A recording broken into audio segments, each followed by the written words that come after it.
So thermal energy is the kinetic energy associated with the random motion of molecules. Remember, they never really stop. Temperature is a quantitative measure or unit, because we use units. It's a quantitative measure of heat energy. This is how we measure it. An object that is classified as a hot temperature will have a higher kinetic energy. We already said that.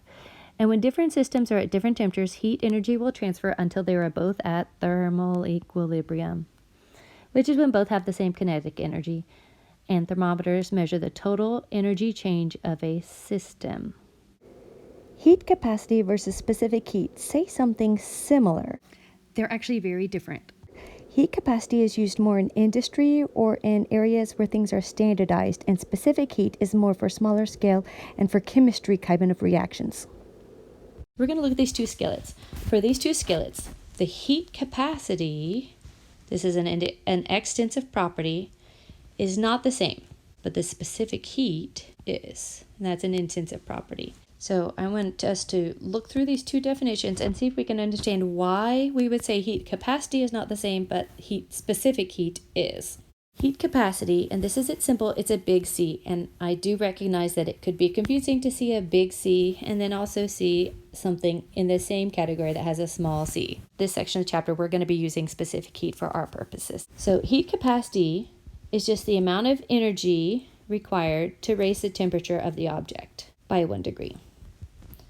So if we have a smaller object, so y'all can tell looking at this one that it's definitely smaller than this one, you could imagine that if we're trying to raise the temperature of the whole thing by 1 degree, the smaller one, it'll get enough energy, its temperature will change by 1 degree sooner. It won't take as much energy to do that. So in contrast, specific heat. In high school, you may have used the letter S, but we're going to be using the letter C. They mean the same thing. The C helps the equation we're going to be seeing in a minute spell a word that's easy to remember. So this is, again, the amount of energy, again, it's required to raise the temperature. Here's the key difference of 1 gram of it, or 1 mole, we'll comment on those, by 1 degree Celsius. So they both are energy required to raise temperature. They both are raising it by just 1 degree. The difference is that specific heat has the energy divided by gram amounts. So if we're only looking at how much, a little tiny gram section, it takes, how much energy it takes to take that little section and this little section to heat up, you can see that they actually are the same size. And so it would take the same amount of energy. That's why we say heat capacity, that's the one where we're looking at the whole object, that they don't have the same heat capacity because the smaller one will change temperature more quickly. But we'll say that they have the same specific heat because, again, we're just looking at 1 gram or 1 mole sections of the material. Why are there different terms for this?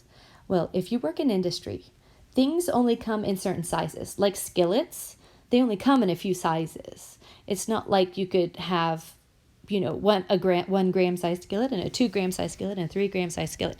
So when there aren't a lot of options and it's standardized, then they just measure heat capacity and they'll just say, well, the heat capacity of the small skillet is this number and the heat capacity of the big skillet is this number. Because they need to be talking about the whole item. And also, for example, if you think about on the top of your stove, the heating coils, those will come into sometimes 3 sizes. And if you look those up on the internet and you want to see their heat capacity, you can do that. And the smaller ones will have a different heat capacity than the larger coils. And that's because we're looking at it as a whole. You don't have like a little section of a coil. You have the whole coil. Bomb calorimeters that we also talked about at the beginning, they come in standardized sizes and they have heat capacity ratings also, the big C. In contrast, in chemistry, we aren't dealing with coils or skillets. We're dealing with gram amounts. We're weighing powders. We're weighing little teeny tiny bits of things. That's why we need our numbers to be per gram or mole. We don't have just a few size options. We have like unlimited size options because you could weigh all different amounts of these substances. So I'm hoping that helps explain why we have these two terms. Industry, you'll see heat capacity. Chemistry, you're going to be seeing specific heat. So what's this little asterisk deal about 1 gram versus 1 mole? Some people find it more useful to have this as a per gram amount, and some people have this as a per mole amount. You could get tables that are listed per gram 1 gram, and you can get other tables that are listed per mole. In our textbook, we're doing this one. But I'm mentioning this because if you're Googling and you're trying to get numbers off charts, you need to make sure that you're getting a joule, a gram, and it'll be like a degree Celsius or Kelvin. That part doesn't change. But you need to make sure you've got the joule and the gram if you want it to be working with the same numbers that you're going to be getting.